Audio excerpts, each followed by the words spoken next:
Halo, apa kabar? Bertemu dengan saya Hiro. Selamat datang di channel Sejarah Dunia. Kali ini kita akan membahas tentang sejarah Perang Dunia II yang terjadi pada tahun 1939 sampai tahun 1945. Kalau ditanya apa yang menjadi penyebab Perang Dunia II, maka akan didapatkan banyak jawaban yang bermacam-macam. Tetapi kalau menurut saya, penyebab Perang Dunia II ini hanya satu. Yaitu satu orang ini. Dia yang bernama Adolf Hitler.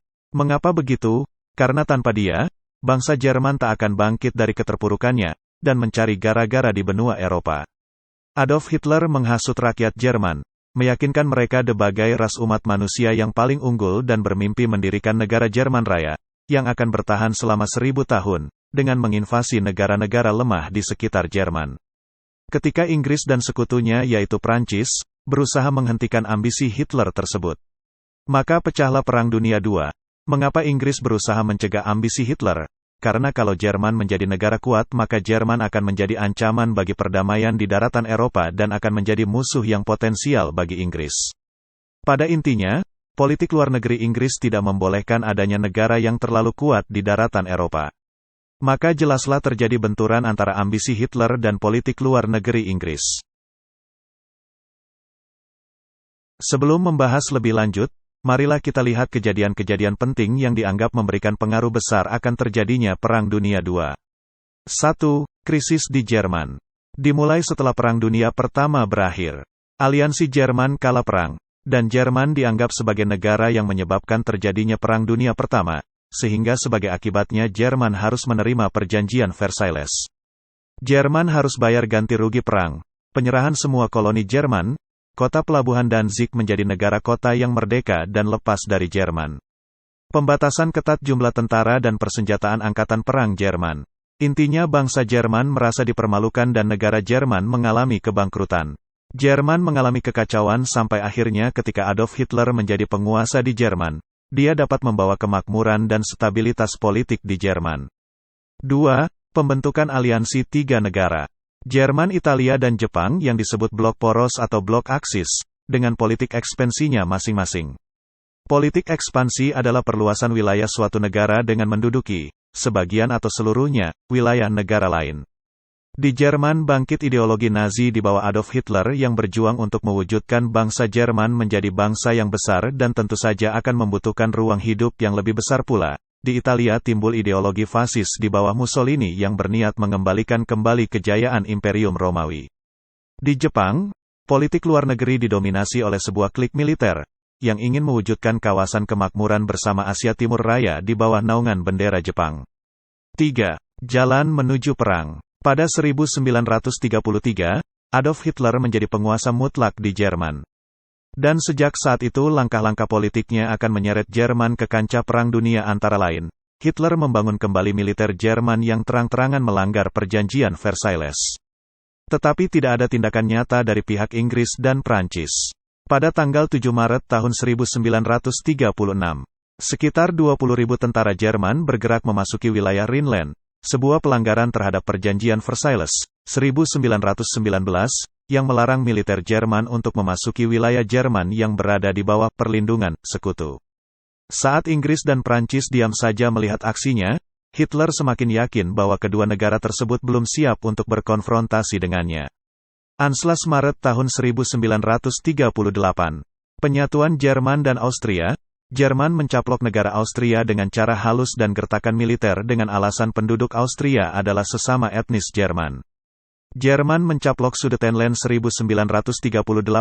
Hitler menuntut Cekoslowakia agar memberikan wilayah Sudetenland, wilayah Cekoslowakia yang berbahasa Jerman, kepada Jerman. Inggris dan Prancis memberikan peringatan terakhir kepada Hitler bahwa inilah tuntutan wilayah bagi Jerman untuk yang terakhir kalinya. Setelah Sudetenland jatuh ke tangan Jerman, 5 bulan kemudian Hitler bertindak lebih lagi dengan menganeksasi Cekoslowakia dan membagi-bagi wilayahnya. Inggris dan Prancis merasa lega karena perang besar dapat dihindari dengan mengorbankan Cekoslowakia, suatu keputusan yang akan mereka sesali kemudian. Pada scene ini terlihat Perdana Menteri Inggris Neville Chamberlain dan Perdana Menteri Prancis Edouard Daladier menandatangani Fakta Munich dengan pemimpin Nazi Adolf Hitler. Perjanjian tersebut mencegah pecahnya perang tetapi menyerahkan Cekoslowakia kepada penaklukan Jerman. Daladier tidak suka mengalah kepada Nazi dalam Fakta Munich, tetapi Chamberlain sangat gembira dan bahkan tetap tinggal di Munich untuk menandatangani dokumen 1 halaman dengan Hitler yang dia yakini menjamin masa depan perdamaian Anglo-Jerman. Belakangan pada hari itu, Chamberlain terbang pulang ke Inggris, di mana dia berbicara kepada orang banyak yang gembira di London dan memuji Fakta Munich karena membawa perdamaian dengan kehormatan dan perdamaian di zaman kita. Padahal dalam hati Hitler mencemoohkan dokumen Fakta Munich yang baginya cuma perdamaian di atas selembar kertas saja. Setelah 8 bulan kepemimpinan masa perang yang tidak efektif, Chamberlain digantikan sebagai Perdana Menteri oleh Winston Churchill. Setelah Hitler memperoleh Sudetenland sebulan kemudian pada tanggal 30 Oktober tahun 1938, Hitler memaksa Polandia agar menyerahkan koridor Polandia. Dan Polandia menolaknya. Koridor Danzig atau Koridor Polandia adalah suatu wilayah memanjang yang menghubungkan Polandia dengan Laut Baltik, satu-satunya akses Polandia ke wilayah laut. Wilayah ini dulunya milik Jerman tetapi karena perjanjian Versailles harus diserahkan kepada Polandia. Wilayah ini memisahkan negara Jerman dengan kota Danzig yang dulunya juga merupakan bagian Jerman dan wilayah Jerman Prusia Timur. Dan Hitler ingin mempersatukan seluruh wilayah Jerman. Pada tanggal 21 Maret tahun 1939, Hitler mengulangi tuntutannya terhadap Polandia, dan kembali ditolak. Pada tanggal 31 Maret tahun 1939, Inggris dan Perancis menyatakan akan mendukung Polandia kalau terjadi perang melawan Jerman. Pada tanggal 28 April tahun 1939 Hitler mengulangi tuntutannya terhadap Polandia, dan kembali ditolak. Polandia menolak tuntutan Hitler karena mereka tidak mau bernasib sama seperti Cekoslowakia. Mereka tahu watak Hitler, yang kalau dikasih sedikit akan meminta lebih banyak lagi. Pada tanggal 22 Mei tahun 1939, Fakta Baja terbentuk. Jerman dan Italia setuju untuk saling mendukung kalau terjadi perang di masa yang akan datang. Pada tanggal 23 Agustus tahun 1939, Fakta Rahasia Non-Agresi Jerman-Rusia ditandatangani. Mereka akan membagi Polandia menjadi 2. Hal ini akan menghindarkan Jerman berperang di 2 front dan Rusia bisa bebas mencaplok negara-negara Baltik. Pada tanggal 25 Agustus tahun 1939, Inggris dan Polandia membentuk aliansi formal. Akan tetapi Hitler tidak mau mundur juga dan mengeluarkan perintah untuk menginvasi Polandia. Blitzkrieg di Polandia. Tanggal 1 September tahun 1939. Pada pagi hari pesawat-pesawat pembom Jerman menyerang pangkalan-pangkalan udara Polandia, menghancurkan pesawat-pesawat terbang Polandia yang belum sempat lepas landas. Juga membom konsentrasi pasukan musuh di daratan. Disusul serbuan penerobosan oleh divisi lapis baja yang diikuti oleh para prajurit infanteri di belakangnya. Gerakan penerobosan ini kemudian diikuti oleh gerakan melingkar pasukan lapis baja terdepan untuk mengepung musuh yang ada di belakangnya. Untuk pertama kalinya dunia melihat suatu bentuk perang modern, Blitzkrieg atau perang kilat yang didasari oleh 2 unsur, yakni kecepatan dan pendadakan. Dunia terperangah, hanya dalam waktu 17 hari pasukan Polandia sudah dihancurkan. Bagaimana dengan Inggris dan Perancis? Walaupun mereka menyatakan perang terhadap Jerman 1 hari setelah Jerman menyerang Polandia, Inggris dan Perancis tidak berbuat apa-apa, mereka hanya menontonnya saja. Setelah Polandia jatuh, pihak-pihak yang berperang bersiap menghadapi keadaan yang terburuk. Tetapi peperangan yang mereka hadapi saat itu hanyalah beberapa serangan pemboman kecil-kecilan, sejumlah duel di udara dan beberapa insiden tembak-menembak. Dunia menyebutnya perang semu. Itulah keadaan tenang sebelum datangnya badai. Sekalipun demikian, kedua belah pihak sama-sama menyusun operasi militer. Setelah mengalami ketenangan semu selama 6 bulan, akhirnya badai perang yang ditunggu-tunggu datang juga. Tanggal 9 April tahun 1940, Jerman menyerbu Denmark dan Norwegia. Denmark menyerah hanya dalam waktu 12 jam. Sedangkan Norwegia menyerah 20 hari kemudian. Sekalipun menyatakan diri netral, Norwegia memiliki arti penting bagi Jerman. Pengiriman biji besi dari Swedia ke Jerman dilakukan lewat pelabuhan Narvik, milik Norwegia. Sementara basis-basis militer di kedua negara ini akan memampukan Jerman melancarkan serangan udara ke utara Inggris dan menyediakan pelabuhan bagi operasi-operasi angkatan lautnya. Tanggal 8 Mei tahun 1940. Neville Chamberlain mundur dari jabatannya sebagai Perdana Menteri Inggris digantikan oleh Winston Churchill. Blitzkrieg di Barat. Pada tanggal 10 Mei tahun 1940. Jerman menginvasi Perancis dan negara-negara netral Low Country, Belgia, Belanda dan Luxembourg. Luxembourg menyerah hari itu juga. Tanggal 14 Mei tahun 1940 Belanda menyerah. Tanggal 28 Mei tahun 1940 Belgia menyerah. Tanggal 20 Juni tahun 1940 Italia ikut menyerang Perancis Selatan, menyatakan perang terhadap Inggris dan Perancis. Tanggal 22 Juni tahun 1940 Perancis menyerah. Sekarang Hitler bisa touring ke Paris. Setelah Perancis jatuh ke tangan Jerman, Hitler menawarkan perdamaian kepada Inggris. Bagi Hitler wilayah Inggris tidak ada nilai militernya sama sekali, tetapi Inggris tidak pernah mau diajak berkompromi. Hitler hanya ingin menghindari perang di dua front saja. Tetapi Inggris dengan tegas menolak tawaran damai dari Hitler. Hitler murka dan tanpa pikir panjang mengeluarkan perintah untuk menginvasi Inggris. Tetapi tidak mudah bagi Jerman untuk mendaratkan pasukan penyerbu ke daratan Inggris. Jerman harus berhadapan dengan armada laut Inggris yang sangat kuat dan dilindungi oleh angkatan udaranya. Maka angkatan udaranya harus dihancurkan terlebih dahulu. Dan kemenangan akan ditentukan oleh pertempuran di udara. Perang Dunia II memasuki fase yang disebut Battle of Britain. Battle of Britain yang berlangsung dari tanggal 10 Juli sampai tanggal 15 September tahun 1940 adalah serangkaian pertempuran udara di atas wilayah Inggris antara Komando Pesawat Buruh Sergap Inggris dari RAF melawan Angkatan Udara Jerman atau Luftwaffe. Tahap awal pertempuran berlangsung mulai tanggal 10 Juli tahun 1940 ketika Angkatan Udara Jerman Luftwaffe melakukan penyerangan terhadap konvoi-konvoi kapal Inggris yang berlayar di Selat Inggris. Pesawat-pesawat pembom Jerman yang dikawal pesawat-pesawat pemburu berhasil menghancurkan konvoi-konvoi kapal Inggris. Tahap kedua serangan dimulai tanggal 15 Agustus ditujukan terhadap lapangan-lapangan terbang Inggris dan stasiun-stasiun radar di pinggir pantai. Walaupun mampu menimbulkan kerusakan hebat tetapi Angkatan Udara Jerman juga mengalami kerugian besar. Tahap ketiga serangan dimulai tanggal 7 September ditujukan terhadap kota-kota industri di Inggris terutama ibu kota London. Tetapi serangan-serangan itu terlalu jauh bagi pesawat pemburu Jerman untuk mengawal pesawat bomber sehingga pesawat bomber harus beroperasi sendiri tanpa pengawalan dan banyak di antara mereka yang ditembak jatuh. Semakin hari, semakin besar kerugian pesawat terbang yang dialami Angkatan Udara Jerman dan hasilnya tidak sebanding dengan yang diharapkan. Oleh karena itu pada tanggal 15 September Hitler memerintahkan untuk menghentikan rencana invasi ke Inggris dalam waktu yang tidak dapat ditentukan. Akhirnya Inggris selamat dari invasi Jerman selama Perang Dunia II berlangsung.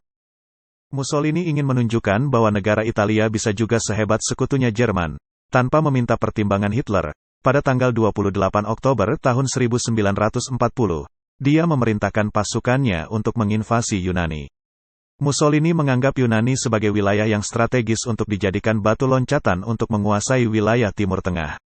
Setelah sebelumnya Italia menguasai Albania pada tanggal 12 April tahun 1939, pada tanggal 28 Oktober tahun 1940, 9 divisi pasukan Italia melintasi Albania untuk menyerang Yunani. Tetapi mereka malah dipukul mundur oleh pasukan Yunani, yang walaupun kalah jumlah dan perlengkapan, tetapi lebih berpengalaman dalam bertempur di medan pegunungan. Tanggal 21 November tahun 1940, selain memukul mundur, pasukan Yunani juga berhasil membebaskan beberapa kota di Albania. Akhirnya Hitler turun tangan demi menjaga nama baik Mussolini sekutu porosnya. Karena Yunani meminta bantuan ke Inggris dan untuk mencegah agar pihak Inggris tidak mendirikan pangkalan udaranya di Yunani.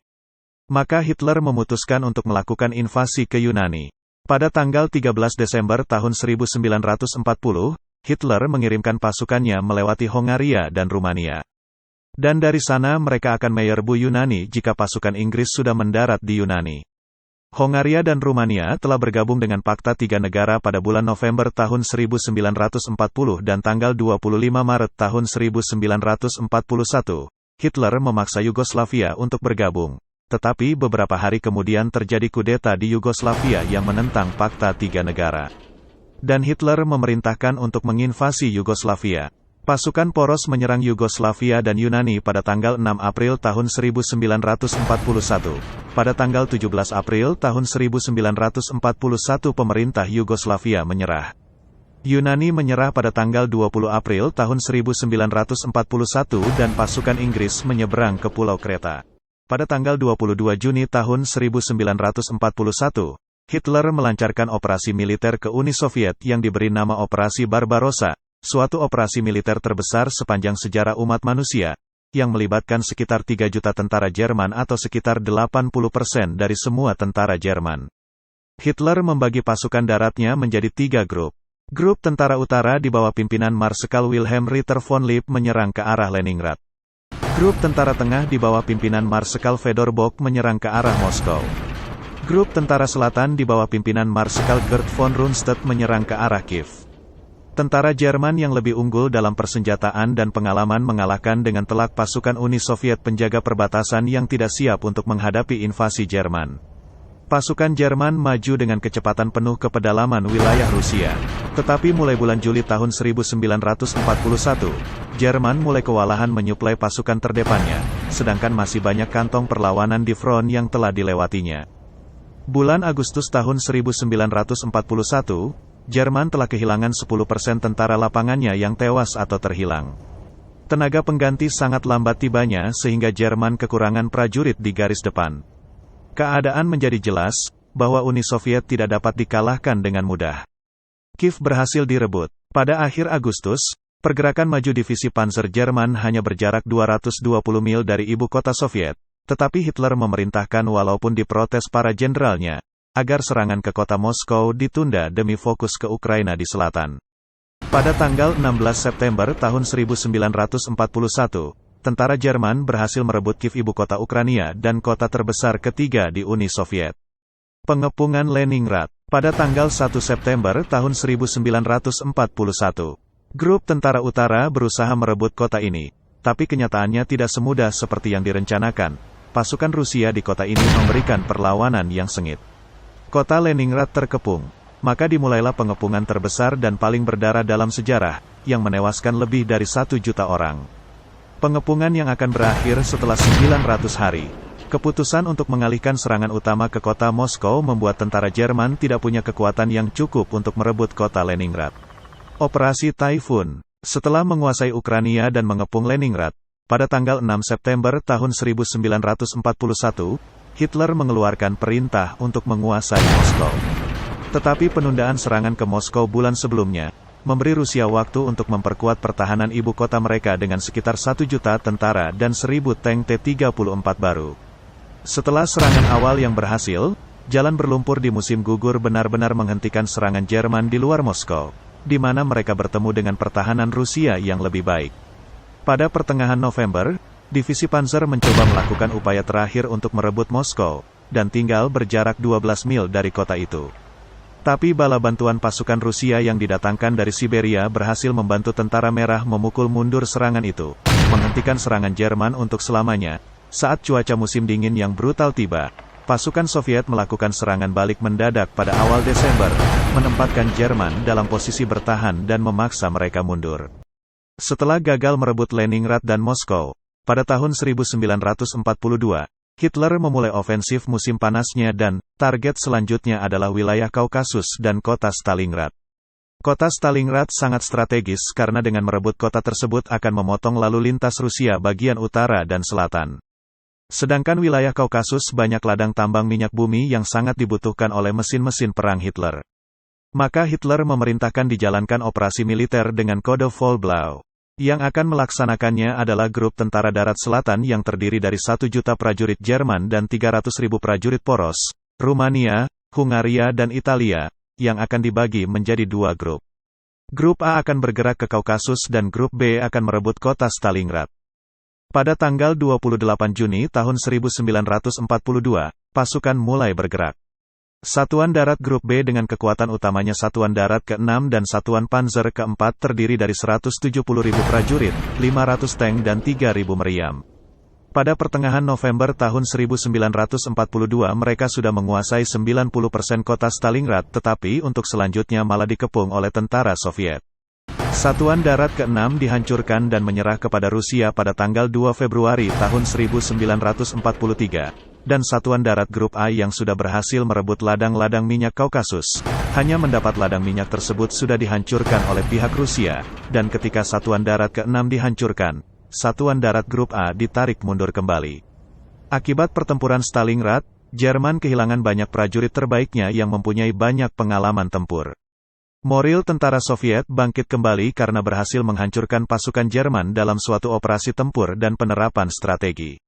Pertempuran Kursk, musim panas 1943, untuk menunjukkan bahwa Jerman masih ada di pihak yang ofensif dan untuk membalaskan kekalahannya di Stalingrad, Hitler memilih wilayah Kursk sebagai target serangan selanjutnya.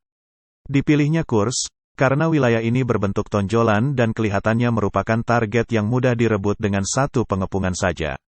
Operasi ini diberi kode Operasi Citadel, yang akan dilaksanakan pada tanggal 5 Juli tahun 1943, dengan kekuatan yang terdiri dari 900.000 tentara, 3.200 tank dan kendaraan penghancur tank dari jenis terbaru, dan 2.100 pesawat tempur, yang dibagi dalam, di utara tonjolan Kursk, yang akan menyerang adalah pasukan darat ke-9 yang terdiri dari 3 divisi panzer dan 300 tentara.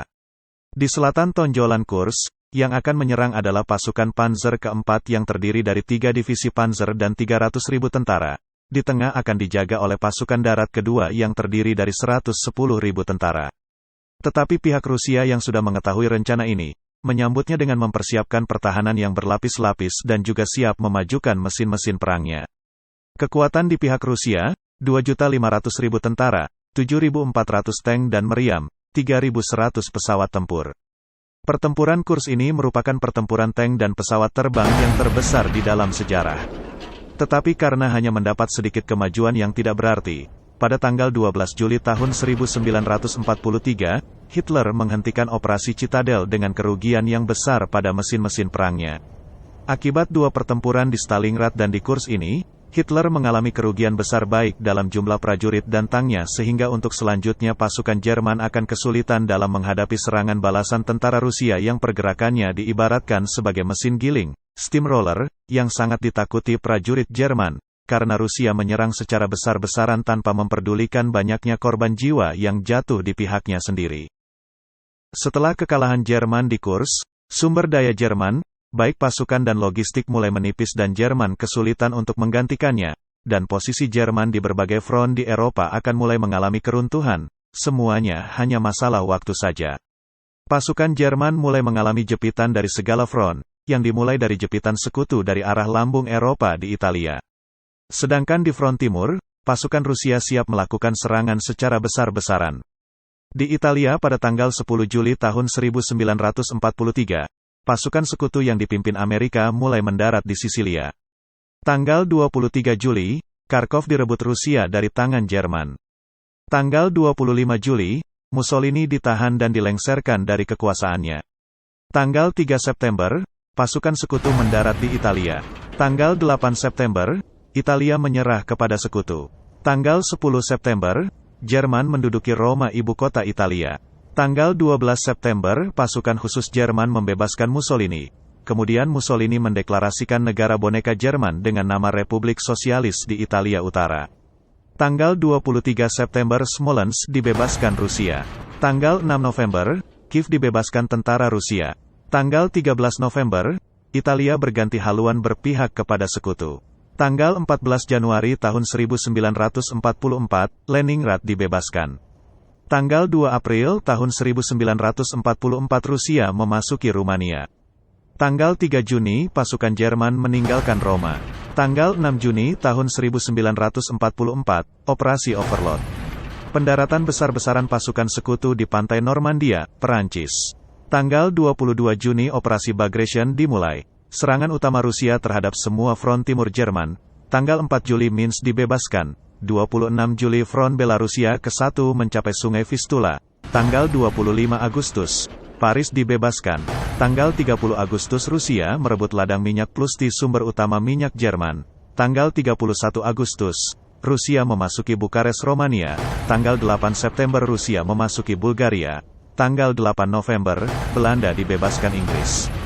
Tanggal 16 Desember serangan Ardennes di Belgia dimulai. Ofensif terbesar dan terakhir Jerman terhadap sekutu.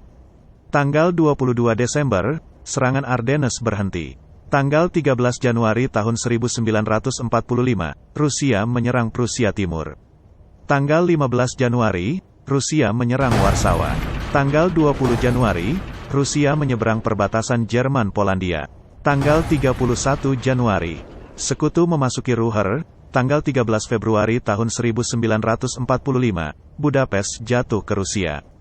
Tanggal 23 Maret tahun 1945, Sekutu menyeberang Sungai Rhine. Tanggal 30 Maret Danzig jatuh ke tangan Rusia. Tanggal 13 April tahun 1945, Wina jatuh ke tangan Rusia.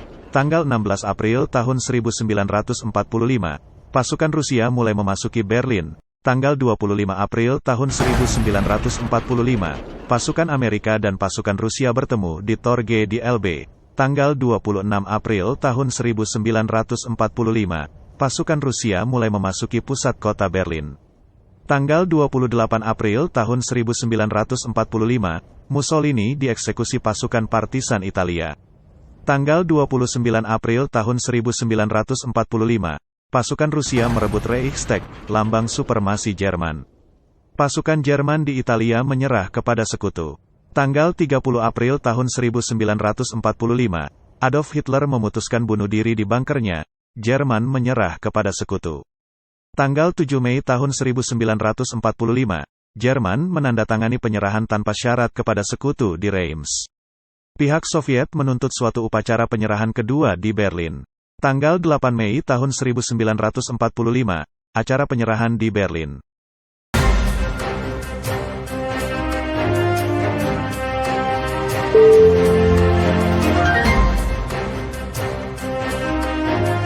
VED, Victory Europe, Hari Kemenangan di Eropa dinyatakan. Perang Dunia Kedua di daratan Eropa secara resmi dinyatakan berakhir. Tanggal 8 Mei tahun 1945, pertempuran masih berlanjut di Cekoslovakia, Kroasia dan Austria. Tanggal 11 Mei tahun 1945, Satuan Darat Grup Tengah menyerah kepada Rusia di Cekoslovakia.